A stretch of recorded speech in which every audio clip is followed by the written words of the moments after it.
Tunamshukuru Mungu kwa siku nyingine tena ambayo ametupa nafasi ya kusimama mbele zake na kumwomba na kumshukuru na kumtolea sifa, ikiwa ni safari yetu ya majiundo yetu ya kiroho. Na siku ya leo tutaendelea na somo letu linalosema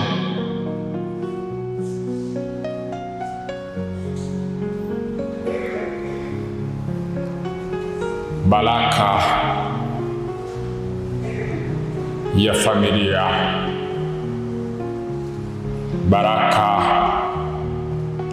ya familia. Na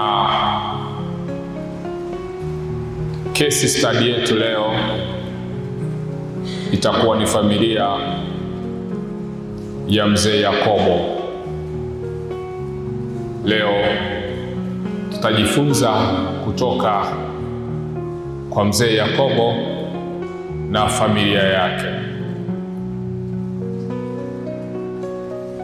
Tutaongozwa na kitabu cha Mwanzo sura ya 49 kuanzia aya ya kwanza na kuendelea. Ni vizuri ukasoma yote ili ukapata maana nzima, hata kama hatutasoma yote hapa, lakini tutasoma hilo eneo na ndipo tutakapopata maana ya hili somo tunaloenda kujifunza leo, ikiwa ni maandalizi ya kuombea uzao wetu wa kike na wa kiume. Tutasoma kuanzia aya ya kwanza, ndipo ambapo tunataka tupate somo letu. Nasema, Yakobo akawaita wanae akasema, kusanyikeni ili niwaambie yatakayowapata siku za mwisho. Kusanyikeni ili niwaambie yatakayowapata siku za mwisho. Mzee Yakobo anapoelekea kufariki siku za mwisho kabisa, anafanya jambo la kuwabariki watoto wake. Anawaambia hivi, kusanyikeni ili niwaambie yatakayowapata siku za mwisho.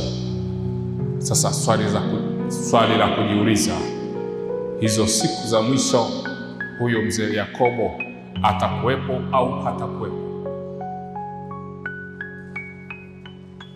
Yatakayowapata siku za mwisho. Moja ya somo tunalojifunza hapa ni kwamba mzazi yeyote ni nabii wa maisha ya mtoto wake. Mzazi yeyote ni nabii wa maisha ya mtoto wake. Ndio maana Yakobo anaona siku za watoto wake zitakavyokuwa hata kama yeye hatakuwepo. Anawaambia, kusanyikeni niwaambie yatakayowapata siku za mwisho. Anayasema haya akiwa anaelekea kuaga dunia, lakini kama mzazi amekwisha kuona kitakachotokea kwenye uzao wake.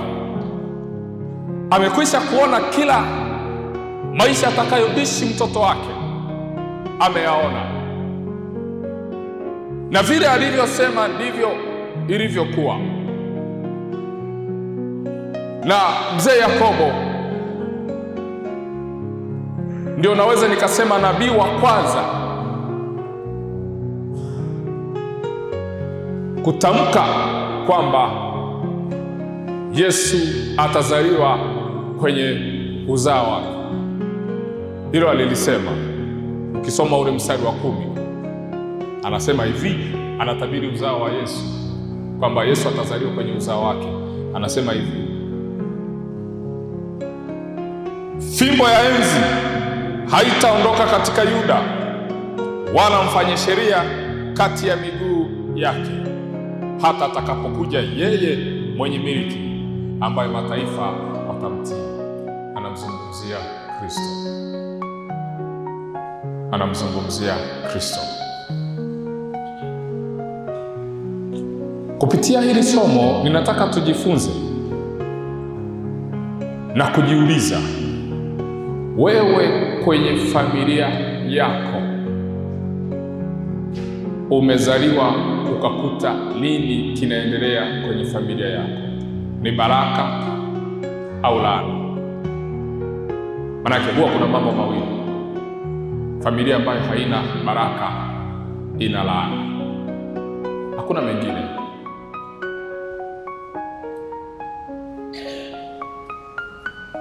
Hakuna mengine.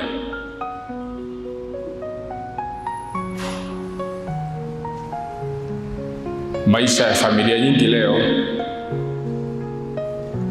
yanaenda kulingana na waliotangulia namna walivyosema.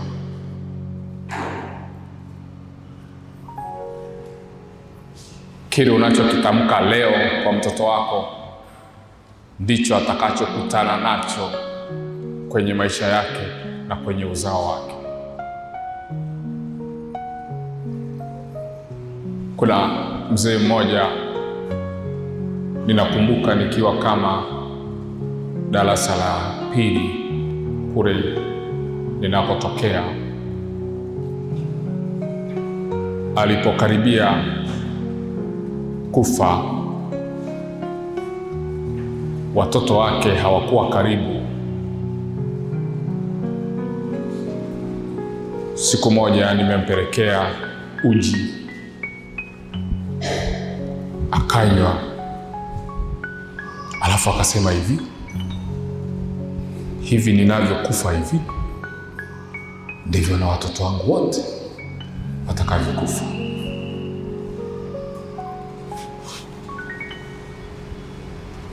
Ndilo neno aliloacha kwenye familia yake.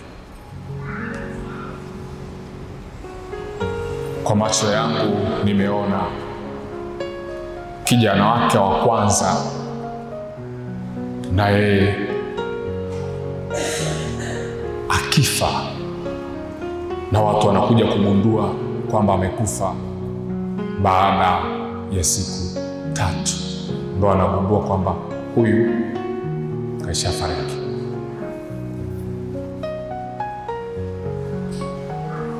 Kwa hiyo kila familia itaishi kutokana na neno ambalo limetamkwa kwenye hiyo familia. Ikiwa ni neno la baraka ambalo limetamkwa kwenye familia, ujue hata kama vitainuka vizuizi vya aina gani, hilo neno la baraka litaendelea kulinda huo uzao. Na ikiwa ni neno la laana limetamkwa kwenye huo uzao,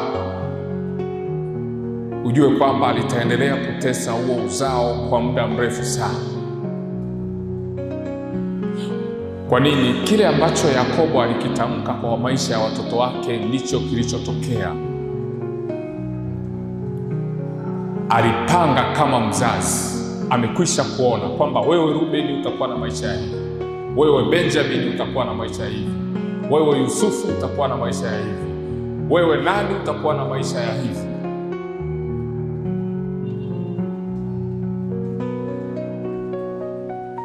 Aina ya maneno ambayo yanatamkwa kwenye familia mara nyingi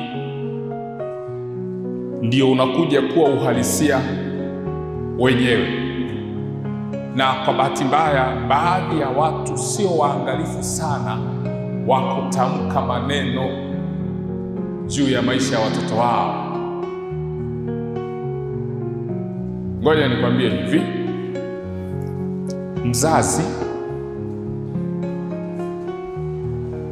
ni madhabahu. Mzazi ni madhabahu. Moja ya kazi ya madhabahu ni hii.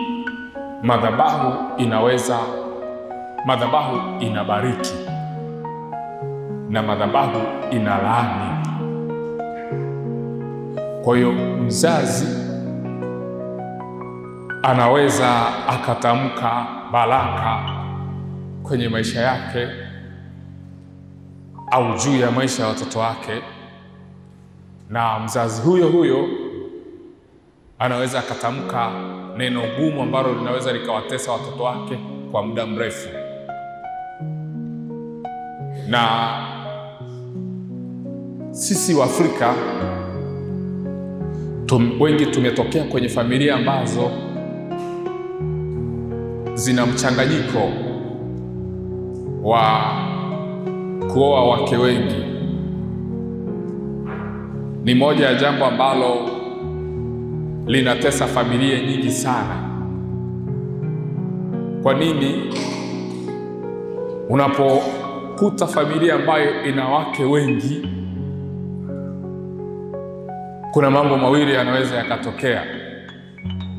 Baba mwenye ile familia anaweza akaegemea familia fulani, akaichukia familia fulani. Yaani akapenda watoto wanaotoka nyumba hii, akawachukia wale watoto wanaotoka nyumba ile. Na katika hali ambayo ni ya changamoto, akajikuta anatamka maneno magumu sana kutoka kwenye kulingana na familia anayoipenda, kwamba watoto hii nyumba anaweza akajikuta anawatamkia sengine baraka, au watoto hii nyumba sengine anaweza akawa anaamka anatamka maneno magumu tu kwao. Na ndio maana kati ya vitu ambavyo unatakiwa kulinda kwenye maisha yako ni kuhakikisha kwamba mzazi aliyekuzaa asitamke neno gumu kwenye maisha yako.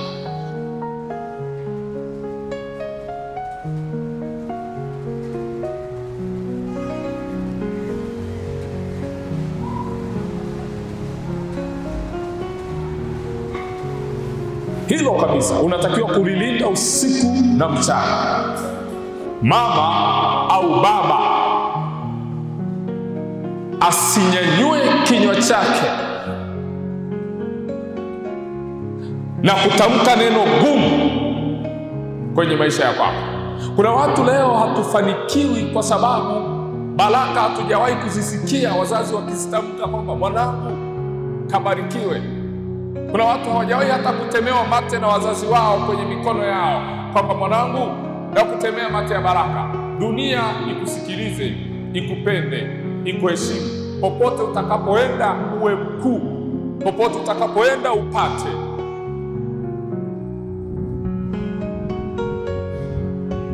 Wale waliozaliwa zamani wanaelewa. Sengine wazazi walikuwa wananyanyuka wanawatemea watoto wao mate, wanaambia mwanangu huko unakoenda kutafuta ukapate baraka, anamtamkia baraka. Sasa tumezaliwa kwenye kizazi ambacho tuko separate. Tumezaliwa kwenye kizazi ambacho unaweza kukuta baba hawajibiki kwenye familia, anayewajibika ni mama. Na yule mama akatengeneza pengine mazingira ya chuki kwa watoto juu ya baba wa watoto wake, kwamba hakuwatunza, hakuwasikiliza. Nisikilizeni, linapokuja swala la laana kutoka kwa mzazi, wakati mwingine lazima uwe mwangalifu sana. Akijisikia vibaya tu, hilo ni swala lingine. Ingawa ni kweli kwamba laana inafanya kazi mahali palipo na sababu, lakini wengine huwa wanainuka tu, na mara nyingi huwa shetani anasubiri mtu mmoja atamke kutoka kwenye familia, atamke tu neno gumu, na hilo neno liwashikilie wale wa wanafamilia kama fimbo ya kuwachapia.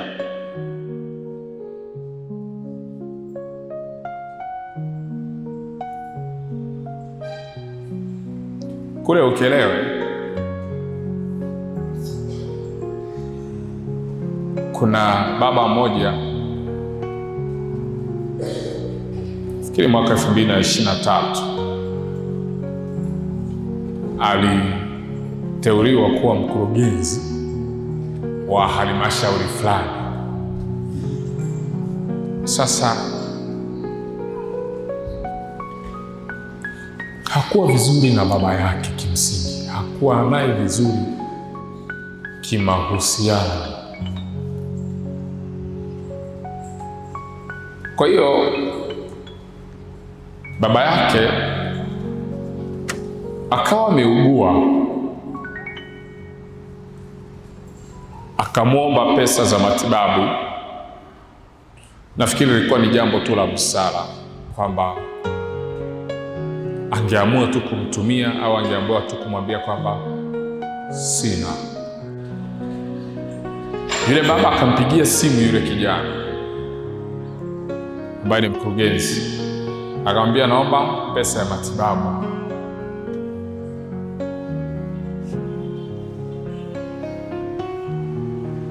Kijana akamwambiaje? Toka na kuwa wewe ni baba yangu, sikuwahi kukuona ukinisaidia chochote.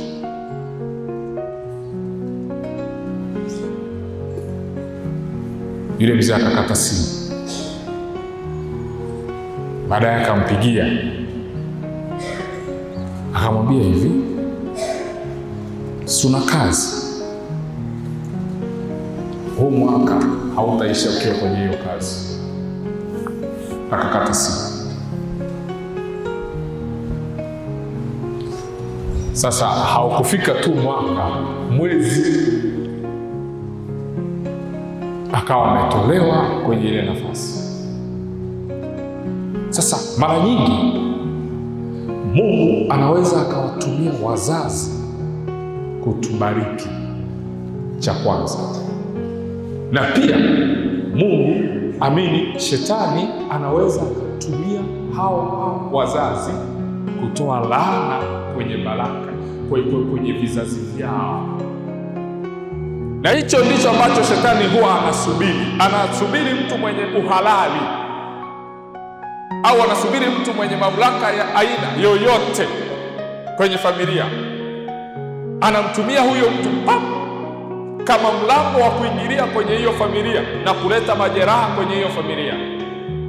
Na ndio maana unaweza kukuta kuna baadhi ya familia ambazo kuna ndugu tu ambao wengi wao maisha yao ni ya kutamka tu lawama, kulaani tu kwamba ameshindwa kunisaidia, ameshindwa kunisikiliza. Yaani ni watu ambao wao asubuhi na mchana wanainua tu lawama kwa baadhi ya watu. Lakini wengine huwa hawajui kwamba nini wanachokitengeneza kwenye ulimwengu wa kiroho kwenye hicho kizazi.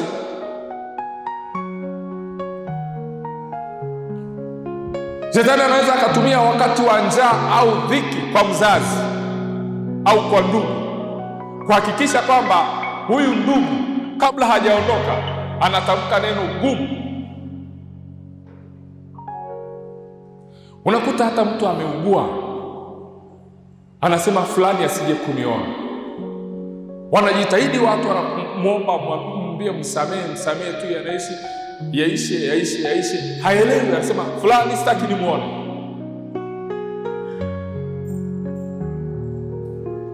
Huyo mtu anaondoka katika mazingira haya.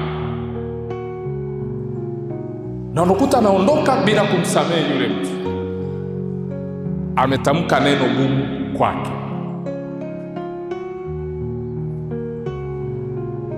Mbalo hilo neno wakati mwingine linamtesa huyu aliyetamkiwa na kizazi chake.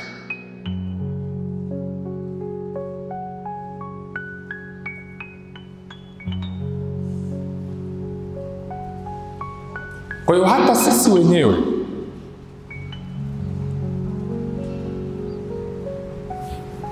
lazima tuwe tunakuwa waangalifu wa aina ya maneno ambayo tunajitamkia sisi wenyewe na kuwatamkia wengine. Aina ya maneno ambayo tunawatamkia na wengine, watoto wetu, ndugu zetu, pengine hata na marafiki. Ngoja niwape logic ndogo tu ambayo inaweza ikawasaidia na inaweza ikatusaidia tukagundua jambo. Lojiki hii naomba nianze kwa kuuliza swali. Ni nani ambaye toka anakuwa mdogo mpaka umri huu alionao aliwahi kusikia wazazi wake wakimwambia kwamba mwanangu, umezaliwa kwenye familia tajiri, mwanangu, sisi ni matajiri, mwanangu, na wewe utakuwa tajiri, kwa hiyo usiogope? Ni nani toka akiwa mdogo amemsikia mama yake akimwambia mimi ni tajiri, baba yako ni tajiri, au baba yake akimwambia mimi ni tajiri na mama yako ni tajiri na ndugu zetu ni tajiri? Nani toka udogoni amekuwa akisikia wazazi wake wakimwambia kwamba mwanangu, sisi ni matajiri? Nani?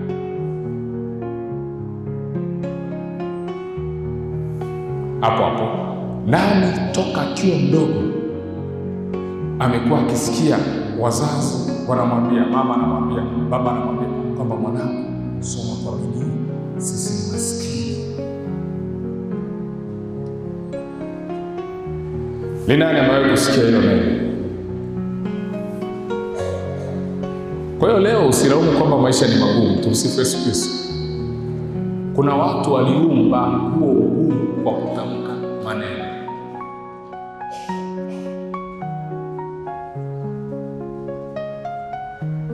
Sisi ni maskini. Neno la kiumaskini likaumbika. Kumbuka umetamkiwa na nani? Na mzazi. Mzazi ana mamlaka gani? Ana mamlaka ya kimadhabahu. Madhabahu ina mamlaka gani? Ina uwezo wa kulaani, ina uwezo wa kubariki. Kwa hiyo kupitia kinywa cha wazazi tayari kizazi kizima kimetengenezewa ugumu wa kupata. Sisi ni maskini. Umeumba. Sisi tuna matatizo. Umeumba matatizo. Na mimi kwenye maisha yangu hauwezi ukanisikiaga nasema kwamba nina matatizo. Never. Huwezi ukanisikia. Labda kama huwa napenda kutumia neno changamoto. Nina changamoto. Yes. Changamoto inatatulika. Matatizo hayatatuliki. Kuna watu ambao wanajitamkia kila siku matatizo.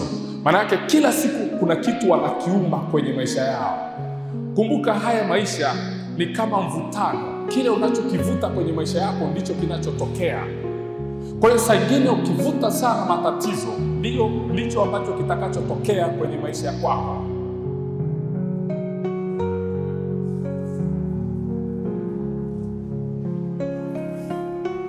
Mtoto wangu wa kwanza alipozaliwa, baada ya kukatwa kitovu,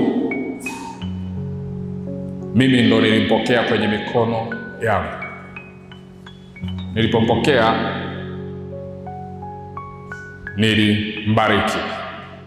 Kamwambia, mwanangu, umekuja kwenye dunia ya ushindi. Ninakubariki kwa baraka za rohoni na za mwilini kama baba yako. Ninakutamkia wepesi. Ninakutamkia ukuu. Ninakutamkia neema. Hautashindwa na wapinzani wako. Hautakuwa chini, utakuwa juu siku zote. Kila gumu liwe jepesi kwako. Magonjwa yasiwe sehemu ya maisha ya kwako. Ninakubariki kwa baraka zote kama baba yako.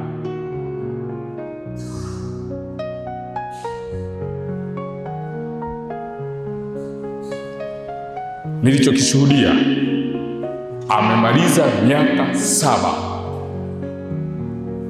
bila kuugua. Zile changamoto za watoto wadogo, sio vitu gani, sikuwahi kuziona. Lakini angalia siku hizi, ukiwa umejifungua,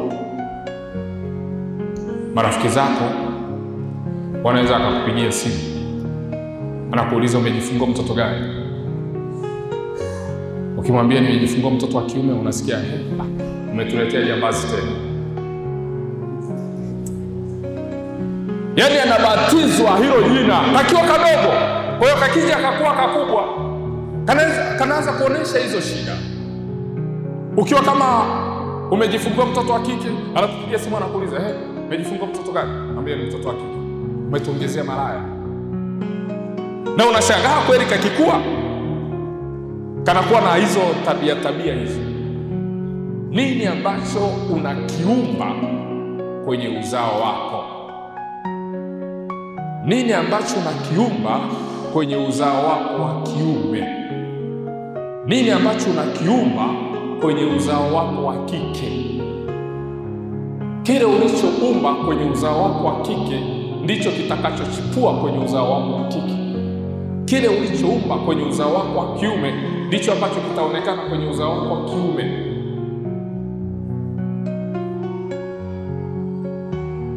Kwamba umetamka neno gani kwenye uzao wako wa kiume. Una watoto wa kiume, wewe kama mzazi umetamka neno gani kwenye maisha ya watoto wako wa kiume? Umetamka neno gani kwenye maisha ya watoto wako wa kike? Na tumekuwa wepesi sana wa kutoa lawama juu ya watoto wa kike. Pengine unaona unazalia nyumbani, unasema mbona mimi mama yako sikuwa na tabia kama ulionayo leo? Wewe hii tabia umeitoa wapi? Alipozaliwa ulitamka neno gani juu ya maisha yake? Ulitamka baraka gani juu ya maisha yake? Ulitoa sadaka gani inayolinda tabia zake njema kama mtoto wa kike? Unapoona amekuwa kibaka, mtoto wa kiume haeleweki, amekuwa kibaka, hapendi kazi, sio huyo mtoto ndiye anayetakiwa kulaumia. Ni wewe mzazi ndiye unayetakiwa kulaumiwa. Ulipomzaa huyo mtoto wako wa kiume, ulitamka neno gani la baraka juu ya huo uzao wako wa kiume? Kwamba mwanangu umezaliwa kama mtoto wa kiume, ninakutamkia baraka za kiume, sifa za kiume, mienendo ya kiume, ushujaa wa kiume. Ulitamka nini? Kwa sababu lile neno utakalokuwa umetamka kwenye hiyo embo ndilo ambalo watoto wako wakiwa wanazaliwa watakuwa wanaishi kutokana na hilo neno ulilotamka.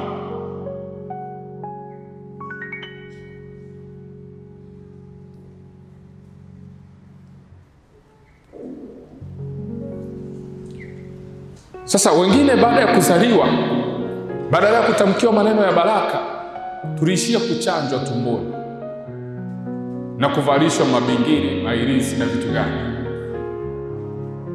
Unawekwa wakfu kwenye ulimwengu mwingine, kwenye miungu mingine. Na ndio maana leo watu unaposema kwamba kwa nini Wakristo wengi wanabatizwa, baada ya ubatizo wanapotea kanisani,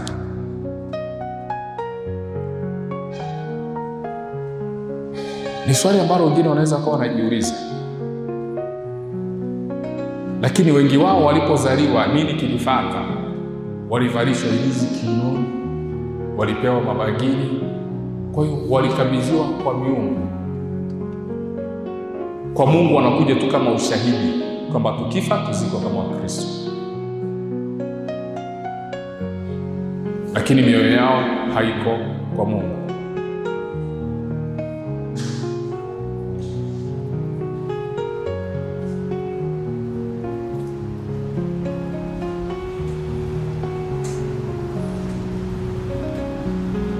Ile tabia unayoiona kwenye familia yako ni neno lilitamkwa. Yaani kama kuna tabia ya kupenda kufanya kazi, neno hilo lilitamkwa kwenye hiyo familia. Kama kuna tabia ya uvivu, neno hilo lilipandwa kwenye hiyo familia. Kwa nini? Mzazi anaona maisha ya watoto wake kabla ya watoto wake kuona maisha yao. Ndio maana Yakobo anawaambia watoto wake, njooni niwaambie yatakayowapata siku za mwisho. Yatakayowapata yapi? Aliwaambia kwamba wewe Yakobo, watoto wako watakuwa wa aina hii. Wewe Benjamini, watoto wako watakuwa wa aina hii. Wewe Rubeni, kwa sababu uliona kitanda cha baba yako utakuwa mdogo. Hivyo kila mmoja alipewa portion yake, kila mmoja alipewa portion yake.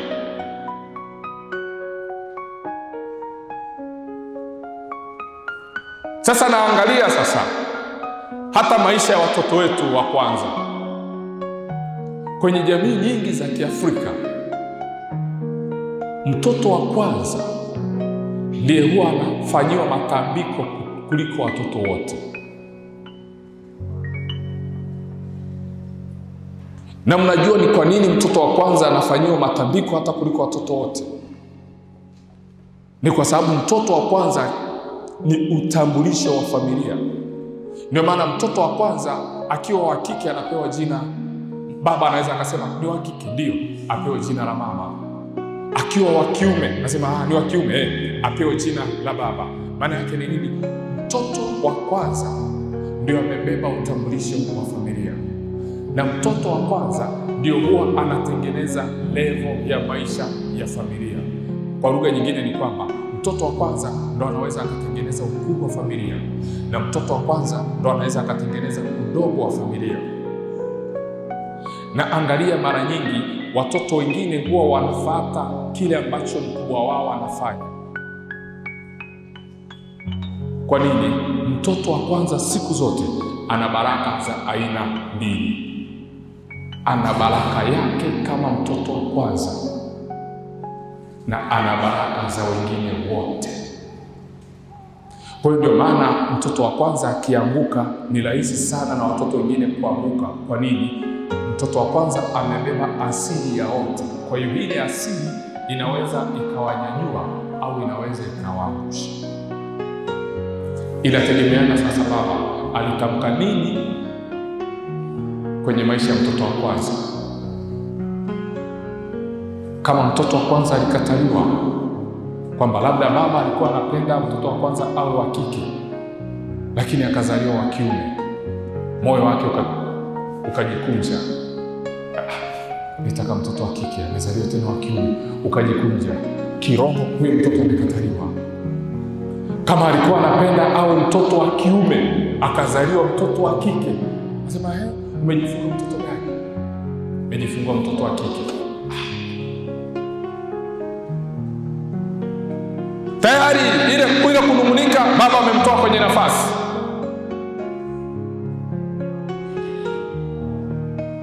Na wengine sasa wanaofuata ni kama wametolewa kwenye nafasi.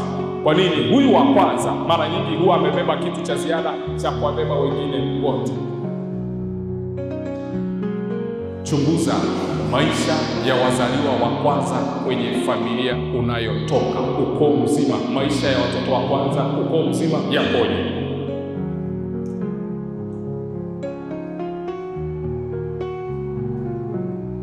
Kuna familia zingine mtoto wa kwanza ni zawadi kwa miungu. Wanamtoa kwa miungu kwamba wewe ndio utabeba mikoba, na akikataa wanamharibu. Akikataa tu kubeba kile alichotakiwa kukibeba, labda kama ni kitu cha miungu, akikataa wanaharibu maisha yake. Nilienda familia moja, mama mmoja akaniambia, huu ukoo nilioolewa, mwanamke yeyote anayeolewa kwenye huu ukoo akipata mimba lazima itoke. Wanasema kabisa kwamba ni chakula cha miungu. Kwa hiyo wanawake wote walioolewa kwenye ile familia, waliokuwa wakifika tu pale wakapata tu ile mimba ya kwanza, ilikuwa inaharibika. Na sio inaharibika kwa sababu wamekosa imekosa uangalizi. Yanatokea tu mazingira, inatoka ile mimba. Kwa nini? Wanakwambia ni chakula cha miungu. Ndivyo ambavyo waliotangulia walitengeneza huo mfumo, kwamba chochote cha kwanza cha kibinadamu kitakuwa chakula cha waliotangulia. Hasa huyo mama akaolewa kwenye huo ukoo, akapata hicho kisa. Alipopata mimba tu akaenda kanisani, Akamwambia Mungu, huyu mtoto sijamweka mimi tumboni, umemweka wewe tumboni. Ninaomba huyu mtoto asitoke humu tumboni na kutolea hii sadaka. Hiki nilichokikuta, sitaki uzao wangu kipitie. Hata kiharibika, lakini mimba yangu haitaharibika. Watoto wangu au mtoto wangu hatakuwa chakula cha miungu ya hii familia. Akaendelea, akawa naota ndoto za ajabu ajabu, vitu gani hivyo. Ikafika mahala akajifungua, wakaitana, wakamuita yule mume wake, wakamwambia umekosea masharti, huyu sio mke wa kuoa tena, achana naye, oa mke mwingine, la sivyo huyu mtoto auawe. Alivyoitwa na wazee, yule kaka akamwambia, sasa niambieni,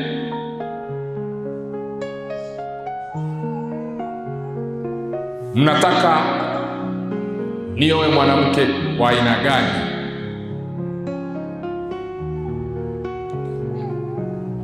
Akasema, usipofuata hichi tunachokuambia, usije ukatulaumu siku zinazokuja. Yule baba akasema, niko tayari mnilaumu kwa lolote, lakini huyu mke wangu sitamwacha, na huyu mtoto hataenda popote, ni mtoto wangu. Akatengwa na ukoo, akasema ni sawa. Mtoto amekuwa ameenda seminari. Sasa hivi yule mtoto tunavyozungumza ni padri. Sasa angalia, kwenye ile familia waliofanikiwa kutajirika ni kwenye hii familia ambayo mtoto wa kwanza hakufa. Lakini zile familia zingine ambazo watoto wa kwanza walitoka, wote ni maskini. Kwa lugha nyingine ni kwamba kinachozuia pengine ukuu wa hiyo familia ni ile kutoa sadaka kwenye miungu. Na ni sadaka ya aina gani? Pengine ni sadaka inayosimamia umaskini peke yake, kwamba ikitokea wamefanya hivi, basi hatazaliwa mkuu wa aina yoyote kwenye hii familia.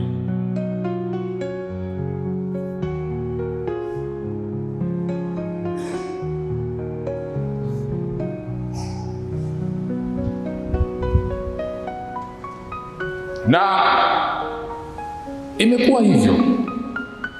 Yule aliyekataliwa sasa hivi ndo anaonekana tajiri kwenye hiyo familia, anawasaidia. Kwa hiyo kweli unaweza ukajikuta umetokea kwenye aina hiyo ya familia. Pamoja na kwamba unaweza ukakuta umetokea kwenye hiyo aina ya familia, lazima ujenge territory yako, ujenge ufalme wako mpya, ujenge himaya yako mpya, kwamba mimi kizazi changu kitakuwa ni kizazi cha aina hii. Kwa lugha nyingine tunasema ni kwamba utengeneze katiba yako mpya, ufumue katiba ya zamani. Yale unayoona yanafaa kwenda nayo, uende nayo. Yale unayoona kabisa hayafai kuonekana kabisa kwenye uzao wako, yasionekane, unayadelete. Na Yesu ametupa huo uwezo, ametupa hayo mamlaka, kwamba tunaweza tukatengeneza katiba zetu za kifamilia upya bila kuendelea na zile katiba tulizozikuta kwenye familia tulizozaliwa. Sasa changamoto ya wengi ni kwamba tunaendelea kutumia ile katiba tuliyoikuta kwenye ile familia, hata kama ni old version, tunaendelea tu kwenda na hiyo katiba, na mwisho wa siku ile katiba inatubana. Kwa nini? Kwa sababu hatujaifanyia amendment ya aina yoyote. Kama umezaliwa na una uhakika kabisa kwamba unaona kuna vitu ambavyo haviendi sawa, una uhuru wa kufumua katiba, ukajenga ya kwako, ukaandika ya kwako, kwamba kwenye uzao wangu wa kiume, katiba yangu ya uzao wangu wa kiume itasema hivi, katiba yangu ya uzao wangu wa kike itasema hivi, katiba ya utajiri kwenye uzao wangu itasema hivi. Kwa hiyo kama kuna mapicha ambayo hauyaelewi na vitu gani, unaachana nayo. Yale mema ambayo umeyakuta na unayafurahia, unaenda nayo kama mazuri, kwa sababu haiwezekani kwamba ukakuta kweli hamna jema la aina yoyote uko mzima. Lipo, hata kama ni ndogo, halionekani kwa macho, hilo unaweza ukaenda nalo. Lakini lile ambalo unaona hiki sitaki kwenda nacho, hii tabia ya ulevi, hii tabia ya wizi, hii tabia ya umaskini, hii tabia ya kutokuolewa, hii tabia ya kufanya kazi lakini hupati kitu cha aina yoyote, unafanya amendment, unafanya maboresho, unaondoka na vile unavyotaka, vile usivyovitaka unaachana navyo. Mimi nimezaliwa kwenye familia ambayo Mungu ametupa neema ya kuishi miaka mingi sana. Familia yangu mnaweza mkakaa miaka 10, 15, hamjawahi kusikia msiba wa aina yoyote.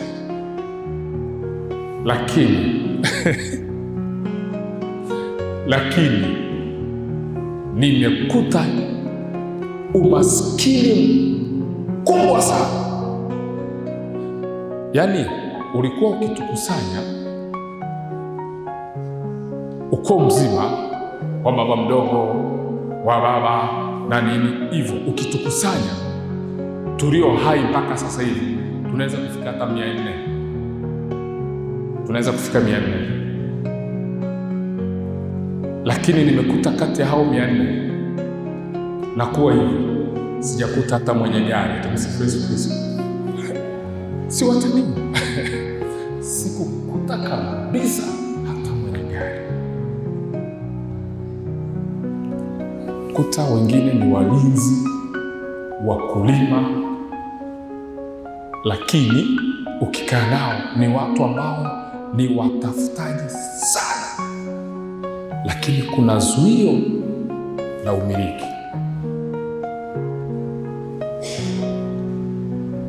Sasa hili nilikuja kuligundua, kuna siku nilikuwa nimepata mtaji almost wa milioni 100, wote ukaisha.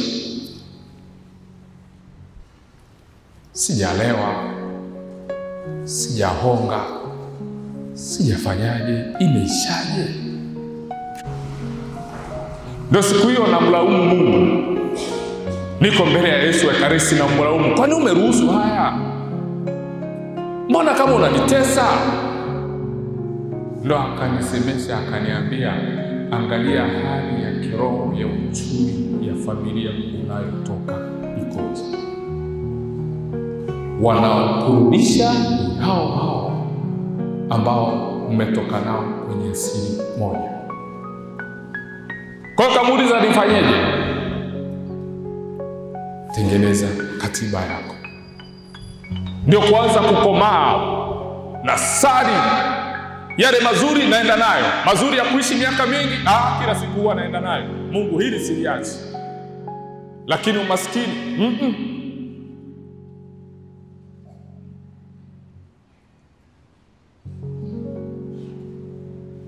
Tengeneza katiba yako mpya, himaya yako, vile unavyotaka kizazi chako kiwe,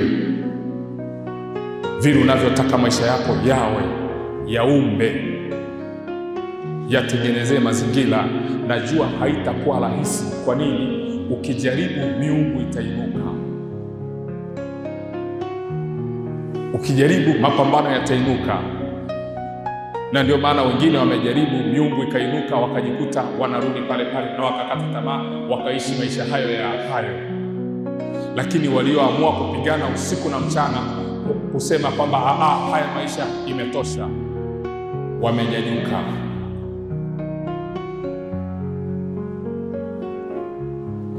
Lakini ukibaki hapo hapo utateseka.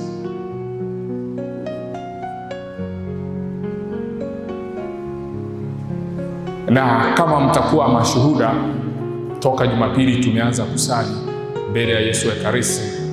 Mara nyingi mnasikia nikiita damu ya Yesu, kwa nguvu. Inawezekana wengine wanasema labda ni hivyo tu kwa sababu damu yake ina nguvu, damu yake ina nguvu na vitu gani. Ni kweli ina nguvu, lakini hiyo sio sababu. Sababu ni hii: tumetoka kwenye familia ambazo matambiko yamekuwa mengi sana, na hakuna tambiko ambalo huwa halihusishi damu. Halipo. Hata tambiko la hapa altareni la misa takatifu huwa linahusisha damu yake inamwagika. Na mara nyingi hata mtu anapotaka kukuangamiza lazima ahusishe damu, atoe kafara mahali fulani. Kwa hiyo lojiki ya kuita damu ya Yesu, maana yake ni kwamba kama kuna damu yoyote inaongea mahali kunizuia au ina uhalali mahali, unapotamka hiyo damu ya Yesu, maana yake kuna kitu inatengeneza, kuna kitu inaondoa. Kama kuna kidamu kilichokuwa na kisauti fulani, damu yake inatakasa na inaondoa.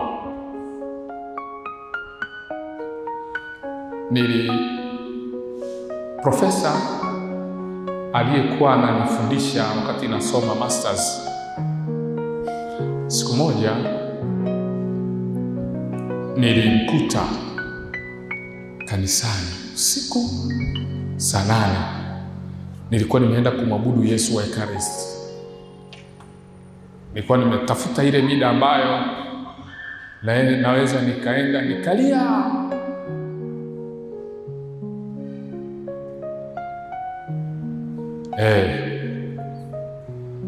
Mimi huwa natafuta mida yangu nikiwa nimebeba ya kubeba.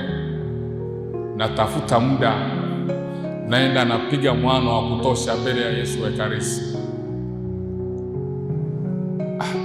Kufika nikasema huyu kaishani haribia ratiba tayari. Hapa nikianza kulia akanisikia sinamharibia sala zake tena. Basi nikafika nikasali. Nilimkuta amelala kifudifudi. Kwa hiyo na mimi nikasema ngoja niahirishe zoezi la kulia kwa kuheshimu mazingira ya huyu mtu anayesali hapa.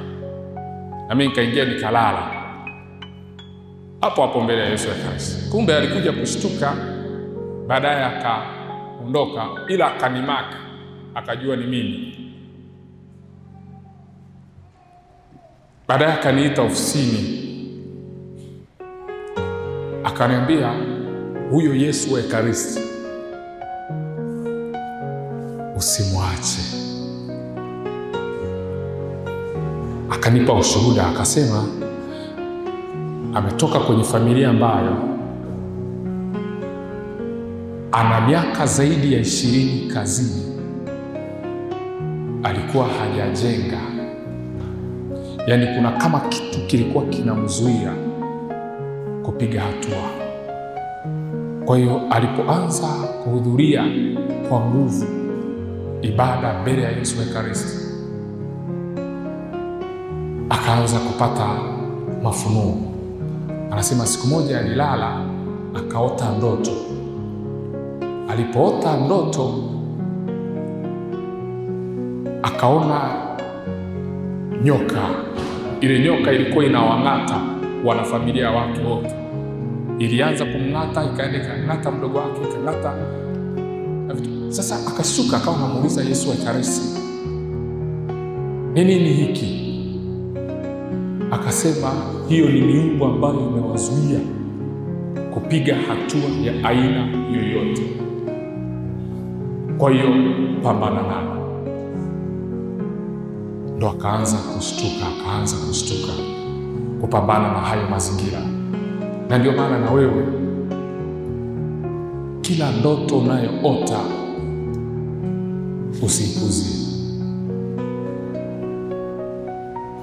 Usipuzie hata kidogo. Unapoota ndoto inayohusu watoto wako, usipuzie hiyo ndoto. Unapoota ndoto inayohusu kazi yako, usipuzie. Inayohusu biashara yako, usipuzie. Na hasa wanawake huwa wana uwezo wa kuona mapema sana. Wengine anaweza akaota kabisa, anaona mume wake amepata ajali, na kweli unasikia siku anayofuatia labda mume wako anasafiri, akamwambia nimeona unapata ajali, hii safari usiende. Wanaume wengine anaweza akamcrash, akamwambia toka hapa na mandoto yako. Na kweli baada ya muda kikatokea kile alichoona. Kwa hiyo profesa aniambia alipoona tu hivyo, aliposali akaona hayo mafunuo, akaanza kupambana mbele ya Yesu wa Ekaristi. Mimi leo nataka nikupe tu zoezi. Nenda uchungulie ni vitu gani ambato tuko kwenye familia. Ukichunguza tu utaona vile vizuri, nenda navyo. Vile vibaya, tengeneza katiba yako mpya. Sasa lazima kimaliza mwana. Vile ambavyo ni vizuri, nenda navyo. Vile ambavyo ni vibaya, achana navyo. Kwa maana nyingine ni kwamba tengeneza katiba inayoanzia kwako. Katiba ya kiroho, katiba ya kiuchumi, katiba ya kifamilia, hivyo. Lakini vingine ukiviacha ukao unaona unavipuzia, vitakusumbua. Na vinaweza visikusumbue tu na wewe peke yako, vikasumbua na generation ya kwako inayokuja. Haya mambo huwa yanafuata mwandamo wa baraka au mwandamo wa laana. Na kumbuka ni hivi, laana ikitamkwa mahali haijiondoi yenyewe mpaka atakapopatikana wa kuivunja hiyo laana. Laana huwa haiondoki mpaka ipate anayeivunja ile laana.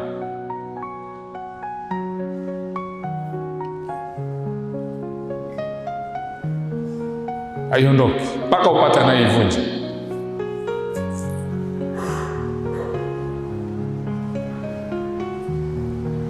Ni jambo ambalo tunatakiwa kulizingatia usiku na mchana. Kwa hiyo leo tunapoenda au tunapoanza kusali kuombea uzao wetu wa kike na wa kiume, tusali kwa kumaanisha kwa wale ambao bado hatujaolewa, hatujaoa, ni mwanzo mzuri sana wa kutengeneza kizazi chako kitakachokuja huko mbele. Na kwa wale ambao tayari tuna watoto, wengine ni wakubwa, bado tuna nafasi ya kutengeneza jambo jipya likachipua kwenye uzao wetu.